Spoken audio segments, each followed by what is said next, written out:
Saudara pemirsa KPS yang terkasih, kita akan merenungkan firman Tuhan, tapi sebelumnya marilah kita berdoa. Ya Tuhan, kami bersyukur karena Engkau menyapa kami dalam hidup kami. Kiranya suara-Mu menguatkan kami dalam hari-hari kami. Demi putra-Mu, Kristus kami berdoa. Amin. Saudara-saudara yang terkasih, bacaan kita hari ini diambil dari Zakaria 7 ayat 9 sampai 10. Saya akan membacakan untuk kita semua. Beginilah firman Tuhan semesta alam, laksanakanlah hukum yang benar dan tunjukkanlah kesetiaan dan kasih sayang kepada masing-masing. Janganlah menindas janda atau anak yatim, orang asing dan orang miskin, dan janganlah merancang kejahatan dalam hatimu terhadap masing-masing. Saudara-saudara yang terkasih, Zakaria, seorang nabi, adalah seorang yang ditugaskan, dan kalau kita melihat arti kata nabi, maka artinya adalah pelihat. Maksudnya apa? Seorang nabi itu bisa melihat dengan jernih apa yang sedang berlangsung sekarang dalam hidupnya, tapi juga dia bisa melihat dengan visi, sehingga seorang nabi selalu memiliki nubuatan.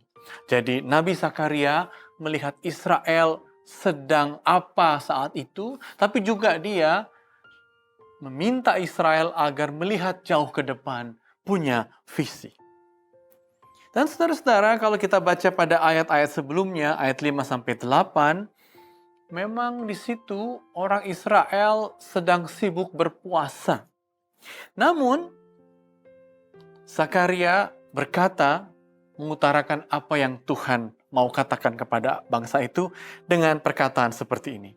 Pada ayat 5 dan 6, demikian kata Zakaria. Adakah kamu sungguh-sungguh berpuasa untuk aku? Bukankah kamu makan dan minum untuk dirimu sendiri?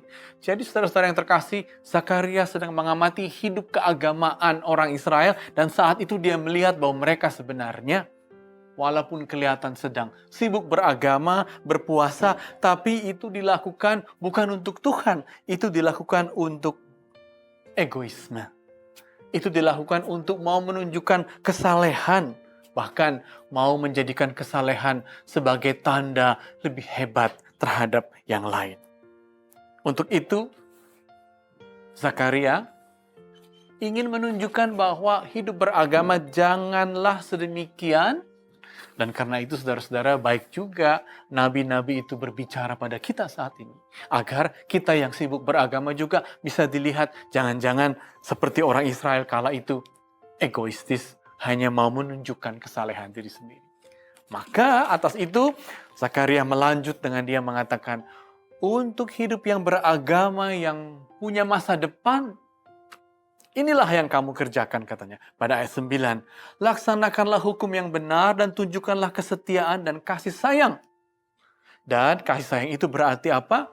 Jangan menindas janda dan orang miskin, dan jangan merancang kejahatan dalam hatimu.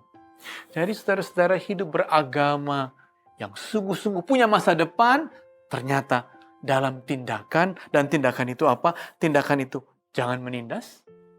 Dan yang kedua, jangan merancang kejahatan dalam hatimu. Nah, saudara-saudara, kalau kita amati perkataan ini, maka perkataan ini memakai kata negatif, jangan. Jangan menindas, jangan merancang kejahatan. Betul, kata negatif itu penting, namun harus kita lanjutkan. Kalau memang jangan menindas janda, jangan menindas orang miskin, maka yang positif, maka yang boleh apa? Yang boleh kalau begitu, beri kesempatan. Buka peluang bagi semua orang. Dan itu justru yang paling penting hari-hari ini. Ibu bapak yang terkasih, di saat kita dalam pandemi, di saat orang mengalami kesulitan, tentu kita tidak akan menindas mereka. Tapi justru yang dimaui Tuhan juga adalah membuka kesempatan, memberi peluang agar mereka menemukan jalan untuk melangsungkan kehidupannya. Dan yang kedua tadi dikatakan, jangan kamu merancang kejahatan dalam dirimu. Kalau begitu apa yang boleh? Oh ya, boleh, jelas sekali. Rancanglah kebaikan. Bagaimana merancang kebaikan saat ini? Walaupun kita di rumah, walaupun kita terbatas, merancang kebaikan berarti apa? Siapkan dirimu. Latih dirimu. Asah talentamu. Latihlah orang lain. Asahlah talenta orang lain. Siapkan programmu. Siapkan rancangan usahamu. Siapkan rencana bisnismu. Dan dengan itu, kita bukan saja tidak akan merancang kejahatan, tapi dengan itu kita merencanakan kebaikan. Dan itulah jalan yang Nabi Zakaria, yang Tuhan juga mau untuk kita pada hari-hari seperti ini. Amin, saudara-saudara, mari kita berdoa. Ya Tuhan, kami bersyukur karena melalui Nabi Zakaria, bukan hanya bangsa Israel, tapi kami juga Kau sapa, agar kami membuka peluang, karena kami tidak akan menindas. Agar kami merancang kebaikan, karena kami tidak akan merencanakan kejahatan. Dan dengan itulah ya Tuhan, kami melewati hari-hari kami dalam kasih-Mu, dalam berkat-Mu. Demi Kristus kami berdoa. Amin.